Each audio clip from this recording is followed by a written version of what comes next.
Oh, hi there. Today I will show you how I made the inside of the mast strong and water resistant. Before I can lift off the mast part, I need to remove the staples. The wood surface is strong from the epoxy layer, but you still want to be careful. When all staples are removed, I can lift the mast part. I want to access the inside for adding epoxy on that side as well. As the mast got a bit uneven, I put clamps in the worst locations. The epoxy will cure and the mast will get less crooked. When the mast is strengthened with epoxy, it withstands more force. And I can shape it with the sander. First I take down the most pointy parts until I get the shape I want. I notice a low spot that cannot be sanded into shape. I prepare to add some material instead. As this is mostly cosmetical, I use wood glue instead of epoxy. It is also a rather lengthy piece, so there will be plenty of surface area. Wood glue will thus be strong enough. But you need clamps to make the joint thin enough. Now I can shape this area as I want it. A nice oval shape for the front part of the lower mast. Now I will attend to the back part of the mast. The stations used to shape the front part are removed. And the side strips are dry fitted.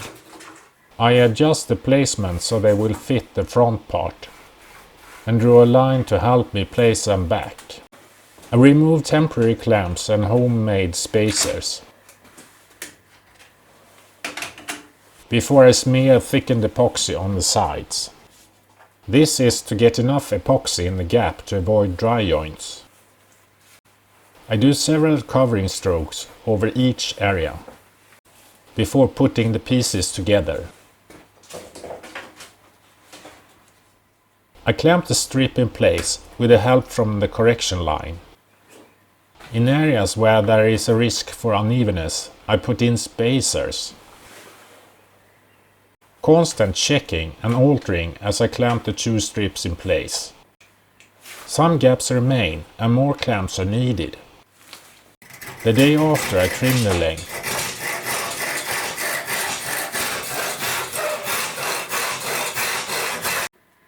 So that I can draw the profile onto the mast.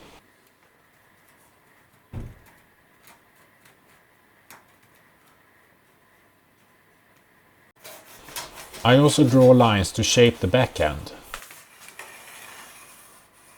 When I have the sander set up, I might as well do two jobs in one go.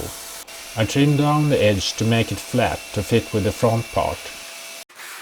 Being dusty, I can as well prepare the inside for glass. The large grit paper will leave tracks in the surface to improve the bonding. The back end is shaped to fit with the overall oval shape. Remove material down to the first pair of edge lines. I stop using the planner well before the line and remove the last down to the line with the sander, leaving the line visible. To make a flange on the lower part, I need to prepare for a trick. I let plastic cover strips stay in press as I cut the glass I need. I will glass the inside of both the back and front end of the mast. When all is set and prepared, I start. As the epoxy clock starts, I have about 20 minutes pot life. I pre-wet the surface before wetting out the glass. This glass will form one of the layers on the back and the left side flange.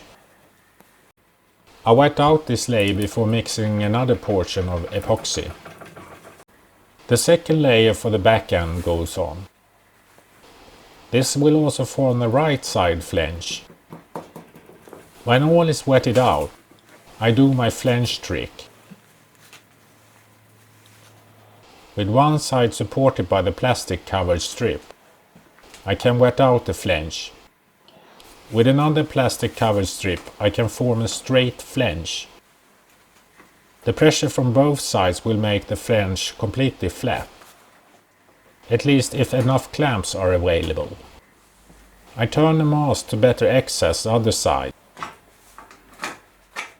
and repeat the flange trick on this side as well. This time I secure the flange on the inside to keep away from the other flange.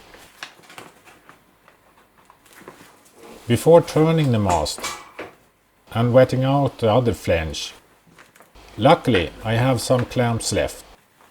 To reduce the risk of air bubbles, I turn the mast so the gravitation works for me. I also hunt down some bubbles and adjust some pressure.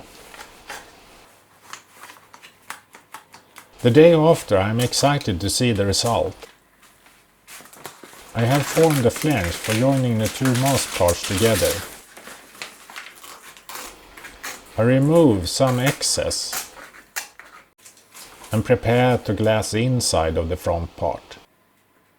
Pre-wetting the surface. This reduces the risk for air bubbles and make it easier to wet out the cloth. Now I fit the glass.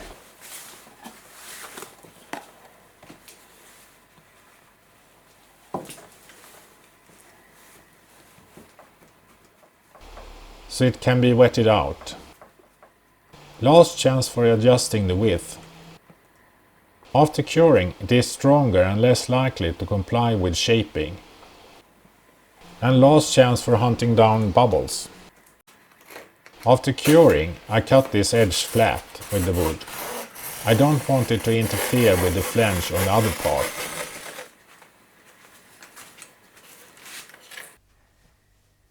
So now I'm done with the interior part of the main mast, or the lower part of the mast.